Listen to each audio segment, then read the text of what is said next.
सत्यवान और सावित्री की कथा। मद्र नामक एक देश पर अश्वति नाम का राजा राज करता था। उसकी कोई संतान नहीं थी, जिस कारण वह दुखी रहता था। उनके राज्य में एक ऋषि महात्मा आए हुए थे। राजा ने उनका आदर सत्कार किया और भोजन ग्रहण कराया। ऋषि महात्मा ने राजा से पूछा, हे राजन, तुम्हारे पास सब कुछ होते हुए भी तुम दुखी क्यों हो? इस पर राजा ने कहा, मेरे पास सब कुछ तो है, लेकिन मेरी कोई भी संतान नहीं है।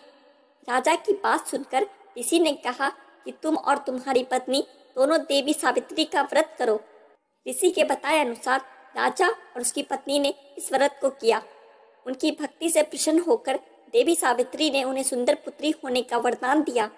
9 महीने बाद ही राजा की पत्नी ने एक सुंदर कन्या को जन्म दिया। राजा ने अपनी कन्या का नाम सावित्री रखा। सावित्री जब विवाह योग हो गई तो राजा को उसके विवाह के लिए योग वर ढूंढने की चिंता सताने लगी। राजा ने सावित्री को मंत्रियों के साथ स्वयं वर ढूंढने के लिए भेजा। जंगल में सावित्री की मुलाकात ध्युम्नसेन के पुत्र सत्यवान से हुई।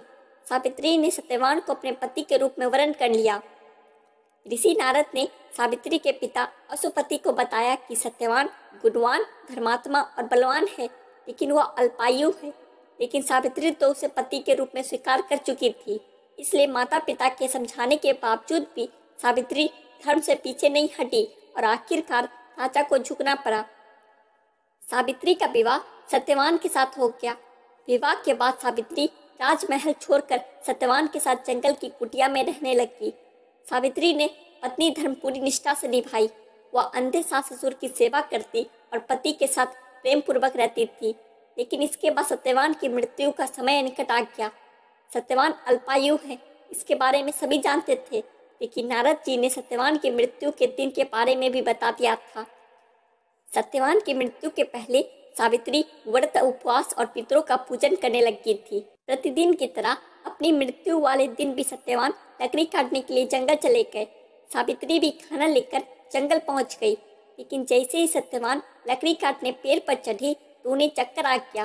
तब सावित्री अपनी गोद में सत्यवान का सिर रखकर सहलाने लगी। तभी वहां यमराज आ गए और सत्यवान के प्राण अपने साथ लेकर जाने लगे। सावित्री भी यमराज के पीछे चल पड़ी। यमराज के मना करने पर सावित्री नहीं मानी। सावित्री बोली, जहाँ मेरे पति जाएंगे मैं भी जाऊंगी। सावित्री की निष्ठा और पतिपरायणता देख यमराज ने कहा कि देवी आप धन्य है। सत्यवान को छोड़कर यमराज ने सावित्री से 3 वरदान मांगने को कहा।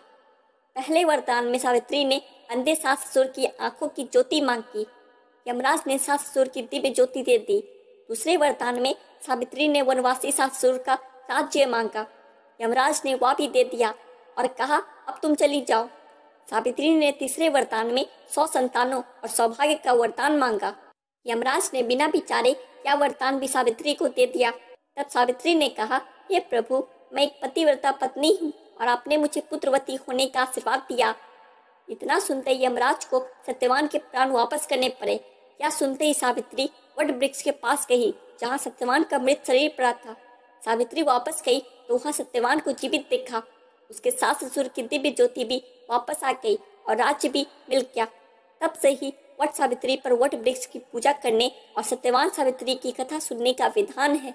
इस व्रत को करने से वैवाहिक जीवन से जुड़ी सभी समस्याएं दूर हो जाती है, पारिवारिक जीवन सुखमय बनता है और संतान की प्राप्ति होती है। इसलिए सुहागिन महिलाएं हर साल ज्येष्ठ माह के अमावस्या के दिन पढ़ने वाले वट सावित्री व्रत को पति की दीर्घायु के लिए करती है और यह कथा सुनती है।